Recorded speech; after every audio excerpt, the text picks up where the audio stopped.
Okay, welcome back folks. This is Mordheim, City of the Damned. I'm Dr. Roger and it's early access time again. There has been a recent patch on this game which has added a new faction and some other little interesting features. I'll have a quick look through them now so you can see what I mean. I might need to turn the music down a little bit, but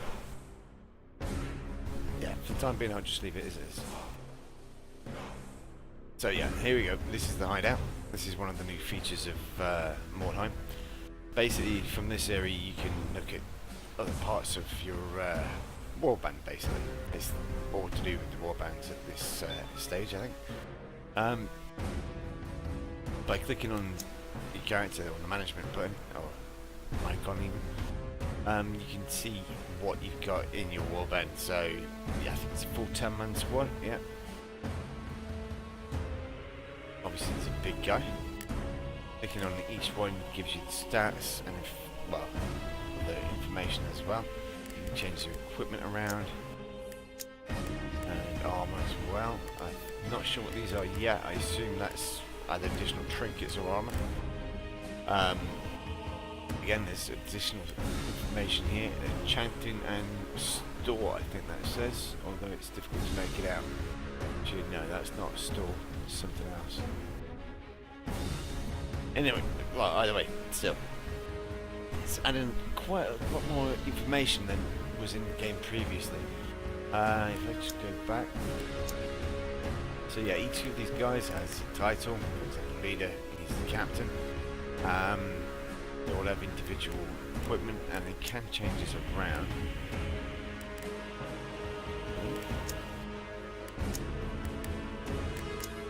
Maybe not under the but yeah, it is still early access anyway, but at least it gives you the chance to actually have a look at some of this stuff. He's the warlock, I guess. Sword, really? He looks like such a weapon. Alright, let's see this one. With a very silly hat on.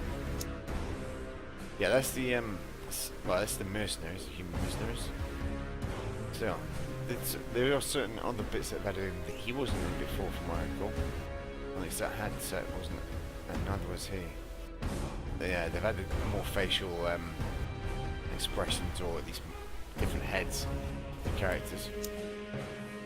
If I just go back again, I'll do the same thing for the Skaven before I do the same thing for the Sigmarites, but not Sisters of Sigma rather. And then I'll see about maybe having a game with them. Alright, so Skaven, let's have a quick look at these. Skaven are the Ratmen of Warhammer. They've been in, I think, probably since maybe even the first edition Warhammer. Fancy Battle Wars, but yeah, it's been a while since I've actually looked at the rule books as far as that's concerned. Let's see, Warp God.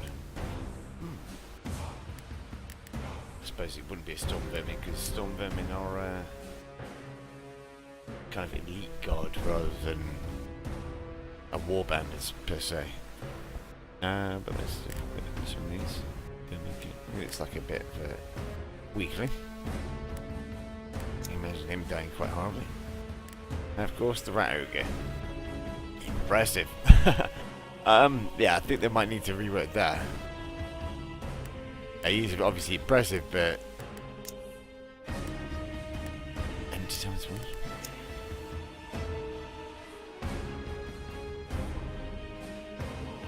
Interesting. Let's have a quick look at. Yeah, this is the thing with Skaven is there's actually like about 12 or 13 different clans, and in each clan they kind of have different specialities. This is Clan Eshin, I believe, which is the assassin clan, part of the Skaven society.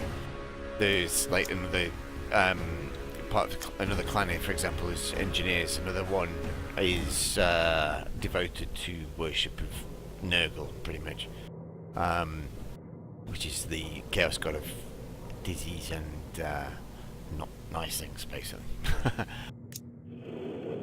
If I just pop icon is the Scourges of Sigmar. Now these must be random names that have been given because I didn't actually make that up. Okay. This is this particular warband rather wasn't available to play when I first tried this out. So yeah, it's completely new. I mean, I could actually play them, but it was only as part of a scenario, so I wasn't allowed to actually have a look at any of the information with regards to the characters that you use. Now I can, obviously. So, starting at the front, you've got the leader, which is Sigmarite Matriarch. All of these names, I believe, are randomly generated, as far as the actual character names are concerned. The titles and so on, they're probably, I don't know, made up by Games Workshop. It's difficult to say, really. But yeah, as you can see, you can change certain things around at the moment. It's still, like I say, it's early access at the moment, but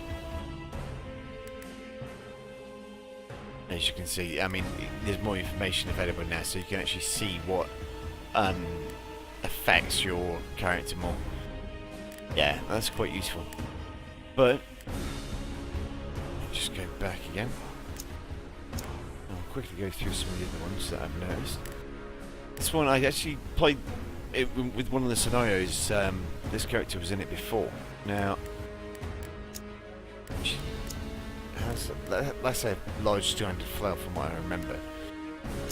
But I didn't actually try that secondary kind of weapon mode out. I perhaps should have done. Armor-wise, she can't take anything else. She's classed as a hero. Augur. I'm not sure what the Augur stands for at the moment.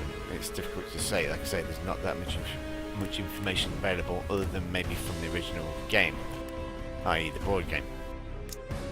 But from what I recall, I don't actually recall these from the board game from when I was working at Games Workshop, but it did, Mordheim did come out literally, I think it was a couple of months after I'd finished working there.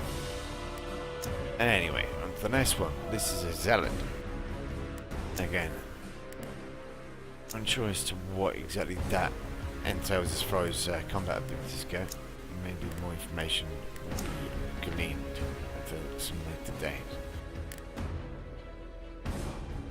The hero Sister Superior. She can also use a shield, which is quite useful. Again, I didn't actually realise this about the leader in the other games I played. She can actually use a two-handed weapon as well, which is quite potent, I imagine. And these ones back here, these are kind of like all rank and file, as they're called, novices or henchmen. Henchmen, I assume, are kind of like the rank and file troops. Novice, obviously, would be the level of attainment or rank within the Sisters of Sigmar. Again, she can take a shield as well, but they are, I imagine, particularly quite weak in comparison to your great heroes, which are these ones down in the front. And this one at the back as well, which is, again, it's the impressive one. Now, I believe that term is for like special characters or like large monsters. So it seems the case anyway, because that's the same name that's used for the Rat Ogre, and I believe it probably is for the Ogre as well on the Human Mercenaries. But I did actually use her before, I think. Although she did have different armor on. Just check.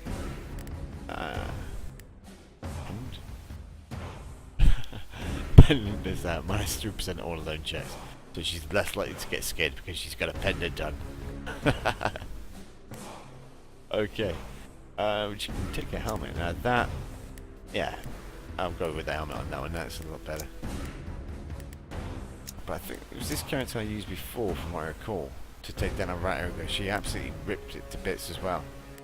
Let's just come check. Yeah, it must have been that one. Don't think it was this one. Let's just check what she can take. She can take a helmet as well. No, it wasn't that kind of helmet though. It was, yeah, it was more like that impressive helmet. Much more stylized. Alright. Enough of the introduction, I suppose. Let's see about maybe getting a game in. Let's see. I think skirmish is going to be the way to go.